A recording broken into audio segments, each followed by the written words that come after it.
কাঁচা আমের শরবত তো আপনারা সবাই কম বেশি খেয়েছেন, তবে আমার মনে হয় না আপনারা আমার মতো করে এই শরবতটা বানিয়ে খেয়েছেন। আসসালামু আলাইকুম এভরিওয়ান, আমি সবাইকে স্বাগতম জানাচ্ছি নতুন আরেকটা ভিডিও দেখার জন্য। আজকে আমি আপনাদেরকে ব্রাজিলিয়ান স্টাইলে কাঁচা আমের শরবত বানিয়ে দেখাবো। তো আমি এখানে বড় একটা কাঁচা আম নিয়েছি। আমার এখানে দেশি আম পাওয়া যায় না, তো যে কারণে আমি স্প্যানিশ আম নিয়েছি। তো এর আগের একটা রেসিপিতে আমি আপনাদেরকে দেখিয়েছিলাম আমটা সিদ্ধ করার পরে না এটার খোসা ছাড়ানো যায় না, তো এই জন্যই আমি আগে থেকে খোসা ছাড়িয়ে নিচ্ছি, তারপরে এগুলাকে আমি সিদ্ধ করে নেব। এই বিদেশি পাকা আমগুলা খেতে কিন্তু বাংলাদেশি আমের মতো না, তবে এটা কাঁচা আম কাটার পরে আমার কাছে মনে হচ্ছে আমি একেবারেই বাংলাদেশি আম খাচ্ছি। টেস্টটা অসাধারণ ছিল। তো আমি ছোট ছোট করে টুকরো করে নিচ্ছি আর অল্প একটু পানি নিয়ে নিলাম, আর এটাকে আমি এখন সিদ্ধ করে নিব মিডিয়াম আঁচে। 20 মিনিট পর আমার আমটা সিদ্ধ হয়ে গেছে, আমি আপনাদেরকে একটু চেপে দেখাচ্ছি। তো ঠিক এই পর্যায়ে আমি চুলো থেকে নামিয়ে ঠান্ডা করতে দিব।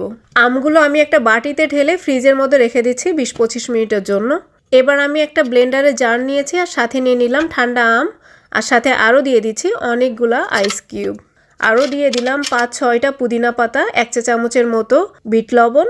লবণের পরিমাণটা আপনারা আপনাদের টেস্ট অনুযায়ী কমিয়ে বা বাড়িয়ে নেবেন। এবার দিয়ে দিচ্ছি 2 টেবিল চামচের মতো লেবুর রস, আর সাথে আরও দিয়ে দিলাম 1/4 কাপ কনডেন্সড মিল্ক।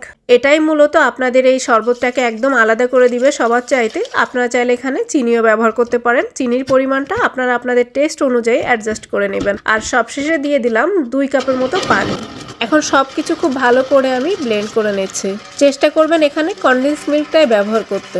তো আমার ব্লেন্ড করা শেষ, আমি এখন আপনাদেরকে পরিবেশন করে দেখাচ্ছি। শরবতটি গ্লাসে ঢালার সময় অবশ্যই আগে আইস কিউব নিয়ে নেবেন, তারপরে দিয়ে দিবেন শরবত, আর সবশেষে দিয়ে দিবেন সুন্দর দেখানোর জন্য পুদিনা পাতা।